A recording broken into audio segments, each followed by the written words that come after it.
Dev drop HYPERROLL modes and update. Hey everyone, Peter Whalen, TFT's game director here, to provide an update on the rest of our roadmap for 2025.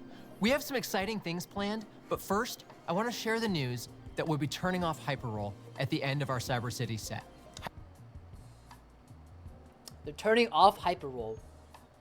Interesting. HYPERROLL was released during Reckoning with the goal of delivering a more straightforward, shorter TFT experience that could help new players learn the game without needing to master Econ. So wait, is Reckoning set 4? Is that what that was? My favorite mode? Oh, I'm sorry to hear it, man.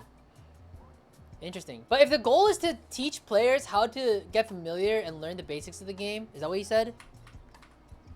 Straightforward experience. Here, I'm going to decline this for now. Straightforward, shorter TFT experience. Shorter TFT experience that could help new players. To help new players learn the game.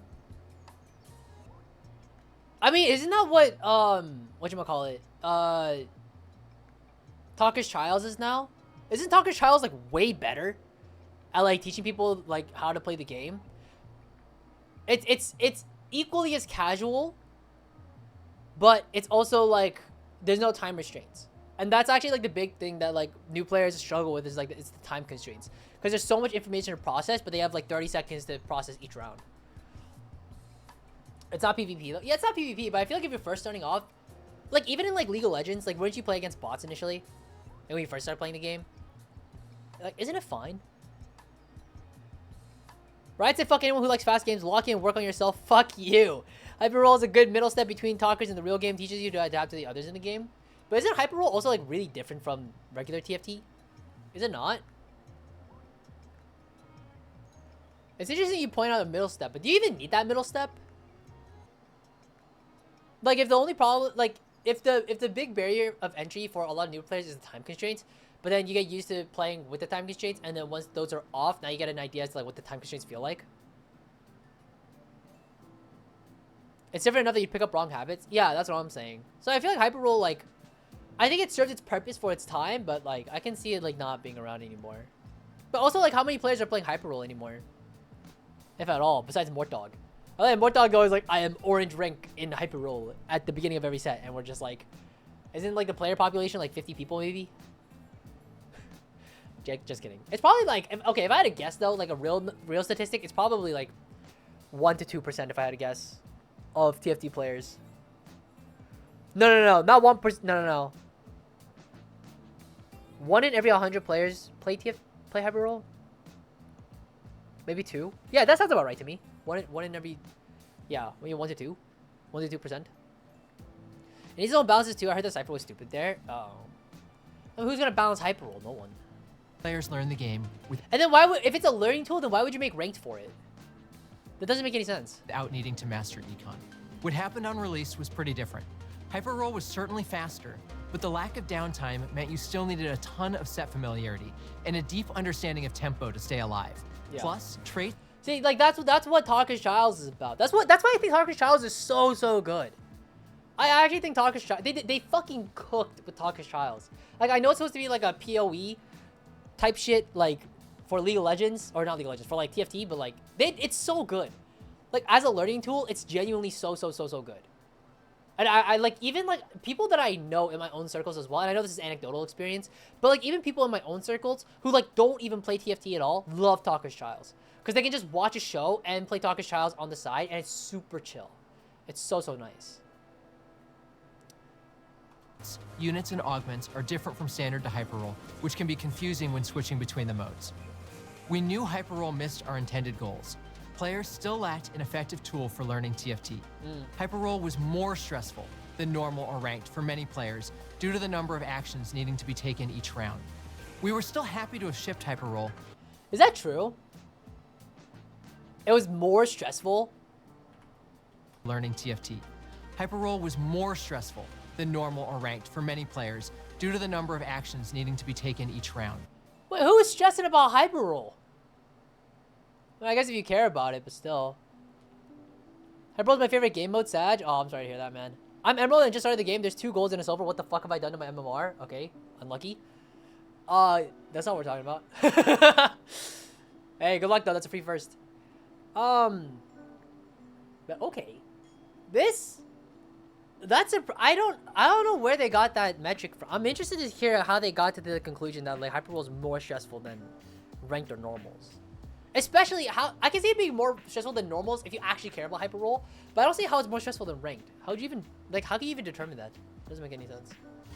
We were still happy to have shipped HYPERROLL, but we also committed to exploring other ways to play TFT. And 6 years since we've launched the game, we've continued to explore new ways to play. From lower stress modes like Talker's Trials, faster, more cap modes like Pengu's Party and Chonk's Treasure, set revivals to bring back highly requested sets with a fresh coat of paint. Sorry, real quick. Do any of you play Chonk's Treasure or Pengu's Party? Are any of you normies? Do any of you actually... I feel like ranked players don't play this shit. Is it fun? Like, do you genuinely enjoy the experience? Because I'm genuinely asking because I don't know, even out of my casual player friends, like they only play like 1 or 2 games and then they just drop it. I don't even know what those words are. I see what you mean. Are any of you normies? No, it's not in like no, I don't mean normies derogatory. I just mean like normies as in like you guys probably have a job, like a real job, and you make a salary and you have insurance. And like you just, you come home and you're like, oh, I can't wait to play Pengu's Party. Like that's my favorite thing to do right now. Like, like are any of you like that? No, I don't play it. It needs its own balances too. I heard that Cypher was stupid there. What, like Pengu's Party? I don't know. What up, Virtumian? It's fun, low stakes TFT. Oh, interesting. Okay.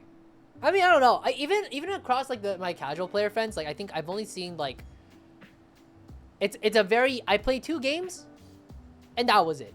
Cause it just becomes I think even for like players who are like not too into TFT but still play these game modes, like they start to realize that it's just like who can hit a 3-star 5 cost faster. At least that's what it seems like. Set 10's up now? I don't think so. Not yet. I think it's in PvE though. Social modes like Double Up. And of course, for the purists, ranked and normals. Purists rise up. Also, Double Up is starting to become a little more attractive. I feel like everyone's playing Double Up recently. I kind of want to try it low-key. But like, I don't know. Maybe after like the Digi Duos. Did you guys hear about the Digi Duos? It's like an in-person LAN. I think Frodan's hosting it with Riot. But they're doing some sort of like Double Up tourney, I think. But it looks like they're trying to push Double Up, but for the EPAL, no, not for the EPAL money. The gamer girlfriend mode. I mean, even without a girlfriend though, it seems like it's fun. Like if Double Up was like an actual like ranked, there is ranked Double Up, right? But if like it was like actually taken seriously as like the esports for TFT, I think it'd be actually kind of cool. But I don't know. At the end of the day, you kind of need to find somebody who's equally as like passionate about TFT as you are. You guys have to both be like willing to like grind out TFT. Like I feel like it's hard to find like a duo like that. I don't know. That's just me though. But it seems really fun, Because at the end of the day, like I think so. Because if you think about it, right? Like Valorant and League of Legends, like whether you duo or you solo queue, like your rank is the same, right? It's not like it's separated. But Double Up and TFT and like solo queue and TFT are like genuinely separated. You can duo and solos up until like a certain rank, but like you are more often, but because like duo queue is like its own specific thing in TFT, like that's why I feel like it's been like shelved a little bit. Double Up was a great mode for hanging out with my friend that was a rank or 2 below. Invited her to a solo queue, man, she just got crushed. I see. Double Up is really fun. You can always get a 3-star 4 cost, but I only watch my friends playing it. Is it? I heard the meta is always 3-star 4 cost, and it has just like not changed. But also I feel like since there's no support for Double Up either, and that's what the case. I don't know if that's true though. I might be yapping. Many of these modes share the goals we originally intended for HYPERROLL, and they found solid roles as breaks from ranked in the current set for a ton of our players. Like Talker's Trials, which has performed so well that we've decided to keep it on for the full length of the next handful of sets, rather than turning it off after the first few patches. We have no plans to slow down in shipping new experimental and rotating modes, but HYPERROLL hasn't hit our standards for engagement or timeless quality, making up around just 2% of total playtime across TFT. 2%? I called, I said 1 to 2%. I thought it was 1%, but 2% sure. 2% of total playtime across the... I mean, that's actually still a little impressive, right? 2%. Considering that it takes 2 hyper-roll games to play 1 game of, like, regular. Isn't that, like, pretty close? That's still impressive. That means it's, like... I don't know. 2 times more games to... Whatever. I can't do the math. But you get the idea. Like, that's... That sounds about right. I'm not surprised that they're, like, shutting it down. Because, like, at the end of the day, like they could be putting this time... Like, we could have HYPERROLL or we could have a new client. You know what I mean? Let's just take the HYPERROLL people and then put them on the client team. That doesn't exist, but it should. And let's just work on that instead. I'm down for that. That sounds actually hype as fuck. That sounds very good. He's right. That said, we know HYPERROLL has its fans. Whether you played it once or made it your home, hearing that HYPERROLL is leaving is undoubtedly disappointing to hear. End of an Reflecting on era. our past 10 sets of game mode exploration, we're thankful for all the players who took the leap to explore TFT's first ever fledgling game mode. A mode that gave us learnings and the courage to innovate on the many more modes we've created since HYPERROLL's launch. And we're continuing to take HYPERROLL's goals and learnings into more game modes in the future. We know that shorter TFT experiences have a place in the game. It does. So we'll continue to keep you updated as we iterate in that space. HYPERROLL will stick around for the rest of Cyber City and depart with the arrival of our next set. Over the next 6 months, you're going to see an additional, brand new game mode. Something we've been working on for a while that explores an entirely new way to play TFT. Damn, okay. You'll also see the return of Pengu's Party for our 6th anniversary, with new anniversary traits from Inkborn Fables, Magic and Mayhem, and Into the Arcane. Finally, we'll have another set revival during our next set. No spoilers just yet. For a bit more detail... Oh, what is this? Dive deeper into 2025. Oh, this is a roadmap? Okay, so hold on. So they're getting rid of HYPERROLL, but they're coming out with a new game mode instead, right? So that could be something good. But, like, I think a short version of TFT is definitely nice. Like, we could definitely have that in this space. Okay, hold on. Look at the roadmap, though. Remix Rumble Revival. Cool. Absolutely necessary for this set. June 25th. Pengu's Party. No one cares. Oh, shit. What up, Bellum?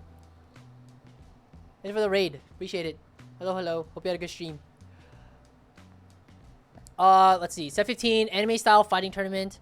Okay, so word on the street is apparently set 14 kind of...